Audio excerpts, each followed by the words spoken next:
தளபதி 69 அதாவது நடிகர் விஜயினுடைய கடைசி திரைப்படமான தளபதி 69 உடைய படப்பிடிப்பு தற்பொழுது துவங்கி இருக்கு. இந்த நிலையில இது குறித்த ஒரு அப்டேட் ஒன்று நமக்கு கிடைச்சிருக்கு. என்ன என்பதை வாங்க பார்க்கலாம்.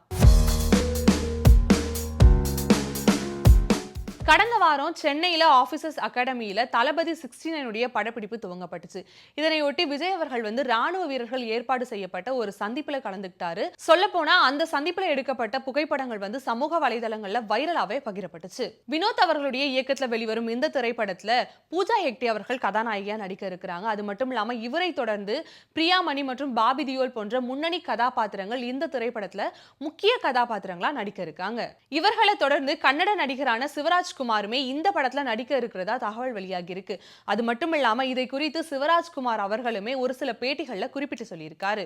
அந்த பேட்டியில தளபதி 69 குறித்து அவர் சொன்னது என்ன அப்படின்னா, தளபதி 69ல என்ன நடிக்கிறதுக்காக கேட்டிருக்காங்க. ஆனா எனக்கு தேதி பிரச்சனைகள் இருக்கு. அதனால என்னால அந்த கதாபாத்திரத்துல உறுதியா நடிக்க முடியுமா அப்படிங்கறத என்னால சொல்ல முடியல. இருந்தாலுமே கூட அந்த கதாபாத்திரத்துல என்னால முடிஞ்ச அளவுக்கு நான் போயிட்டு கலந்துப்பேன் அப்படிங்கிற மாதிரி சொல்லியிருக்காரு. இது கூட சேர்த்து அவர் இன்னொரு விஷயத்தையும் சொல்லியிருக்காரு. என்ன அப்படின்னா, விஜய் ஒரு சிறந்த நடிகர். அது மட்டும் இல்லாம நல்ல மனிதரும் கூட. அவருடைய குறிக்கோள்கள் எல்லாமே சிறப்பாக இருக்கு அப்படிங்கிற மாதிரியும் தெரிவிச்சிருக்காரு. இந்த நிலையில சிவராஜ்குமாருடைய நடிப்புல உருவாகி இருக்கும் திரைப்படமான பாய்ரதி ரணகள் வருகின்ற 15ஆம் தேதி வெளிவர இருக்கு.